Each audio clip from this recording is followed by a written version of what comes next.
Gujarat plus ન્યૂઝમાં આપનું સ્વાગત છે। વડોદરા સનફાર્મા રોડ ગુલાબી વુડા ખાતે ગંદકીનું સામ્રાજ્ય અને દૂષિત પીવાનું પાણી આવતા રોગચાળો વકર્યો। રહીશોમાં રોગચાળા માટે ફાટી નીકળેતી માટીની દહેશત પ્રસરી। સ્થાનિક કોર્પોરેશન હાલ ઊંઘમાં છે। વડોદરા શહેર સનફાર્મા રોડ વર્ડ ગાર્ડનની પાછળ આવેલા ગુલાબી વુડામાં ગંદકીનું સામ્રાજ્ય અને જે અહીંયા ગટર લાઈન ઉભરાય છે અને પીવાનું રોડું પાણી આવે છે અને પીવાના પાણીમાં વાસ આવે છે, જેના કારણે ઝાડા વોમિટ જેવી બીમારીઓ ફેલાઈ રહી છે। હાલ કોર્પોરેશન વોર્ડ નંબર 11ના અહીંયા કોઈ પણ ધ્યાન આપવામાં આવતું નથી, જેના કારણે સ્થાનિક રહીશો ત્રાહીમામ પોકારી ગયા છે। હાલ સ્થાનિકોની માંગ છે કે અહીંયા આવીને ગટરોની સાફ સફાઈ કરી હતી અને જે પાણી ડોળું આવે છે તે શુદ્ધ પીવાનું પાણી આવે તેવી આ લોકો આશા વ્યક્ત કરી રહ્યા છે। હવે અમારે સાહેબ ડ્રેનેજ લાઇનની અમારા નાના નાના છોકરા છે, અહીંયા એટલું ગંદકીનું પાણી અને પીવાનું પાણી પણ એટલું ગંદુ આવે છે કે જેનાથી તમારા મોઢામાં તમે ત્યાં 2 મિનિટ ઊભા રહો તો સ્મેલ એ નહીં લેવાય ને, એટલું ખરાબ પાણી। આજે વારંવાર અમે નગરપાલિકાની અંદર અરજી કરી છે અને ઘણીવાર એમને કીધું છે કે તમે આવો, એ લોકો ખાલી કોલ પર વાત કરે છે કે હા અમે મોકલીએ, કોઈ આવતું નહીં। આવે તો સળિયાવાળા આવે છે। હવે અમે કહીએ છીએ સળિયાવાળા આવે છે, ગટર જોડી જતા રહ્યા છે, એનું કોઈ નિકાલ થતો નહીં। અમે લોકો કહીએ છીએ કે ગાડી મોકલો, એ લોકો કશું કરવા એ નહીં સાહેબ। અત્યારે અમારા ઘર સુધી પાણી પહોંચી ગયું છે અને ગટર લાઈનનું પાણી અમારા પીવાના નળ સુધી ડેલી પાણી આવે છે। અને અત્યારે તમારી એ સિચ્યુએશન જોવી હોય તો હું અત્યારે બતાવું હાલ કે જો અત્યારે પાણી આગળ એ જ પરિસ્થિતિ છે, આવો તમને બતાવું જો।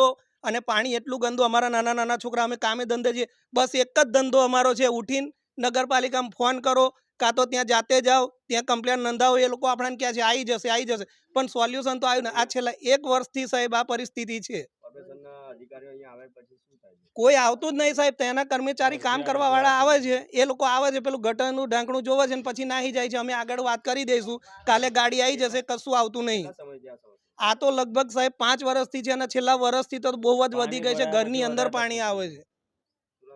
રમેશભાઈ, હું સનફાર્મા રોડ ગુલાબી વુડા વર્ડ ગાર્ડનની પાછળ ગુલાબી વુડામાં રહું છું। અમે 1 વર્ષથી ડ્રેનેજની સમસ્યાથી હેરાન થઈએ છીએ। પાણીની એટલી બધી સમસ્યા છે। અમે અત્યાર સુધી ગયા 5 વર્ષની અંદર બી અમે કોર્પોરેટરોને, અમારા કાર્યકર્તા છે ઉષાબેન પટેલ, એમને અમે જાણ કરીએ છીએ, અમે જણાવીએ છીએ કે અમારી આ સમસ્યા છે, પણ અમારી સમસ્યાનો ઉકેલ આવતો નથી સાહેબ। એટલે અમે મીડિયાને બોલાવ્યા છે। અમારું તમે પાણી જુઓ તો તમે જોવા લાયક નથી, તો એ પાણી અમે કેવી રીતે પીએ?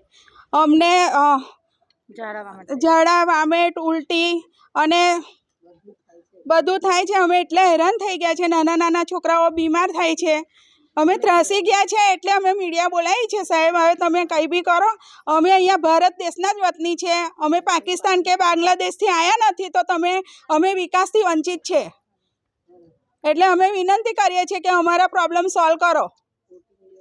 વોટિંગ લેવા માટે તમે ઘડી આવો છો, પહેલાં તો વોટિંગ લેવા આવતા હતા તો અમારા હાઉસિંગમાં મિટિંગ થતી હતી, હવે ડાયરેક્ટ એ લોકો આવીને તમારું કામ થઈ જશે, પણ કોઈ કશું કામ કરતું છે નહીં।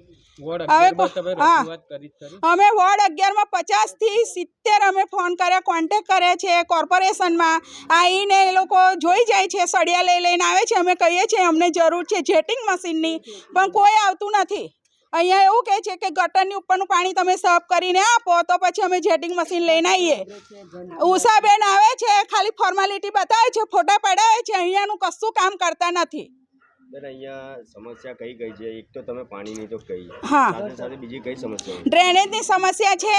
ગયા વર્ષ અમારે પાણી આખું ભરાઈ ગયું હતું, 5 દિવસ સુધી અમારે પાણી ભરાઈ ગયું હતું, તો ગટરો ચોકઅપ થઈ ગઈ છે। ઉંદરે દર પાડીને અંદર બધો કચરો લઈ લીધો, હવે બધી ગટરો ચોકઅપ છે સાહેબ। હમણાં ઉનાળો છે અને ગટર સમસ્યા છે, પણ ચોમાસામાં અહીંયા કઈ સ્થિતિ? એ જ અમે વિચારીએ છીએ કે ગયા વર્ષે અમે 5 દિવસ કેવી રીતે કાઢ્યા, અમારું મન જાણે છે। હવે અમે છોકરાઓને લઈને કઈ જઈશું? અમે ત્રાસી ગયા છે। એટલે અમને વિનંતી છે કે તમે આવીને અમારી સમસ્યાનું હલ કરો। હાલ તમારી શું માંગ છે? અમારી માંગ એ જ છે કે અમારી ડ્રેનેજની સમસ્યા દૂર કરે અને પાણી ચોખ્ખું આવવું જોઈએ, નહીં તો અમે આગળ ગાંધી ચિંધ્યા માર્ગે અમે ગાંધીનગર સુધી જઈશું। હું રેખાબેન પરમાર।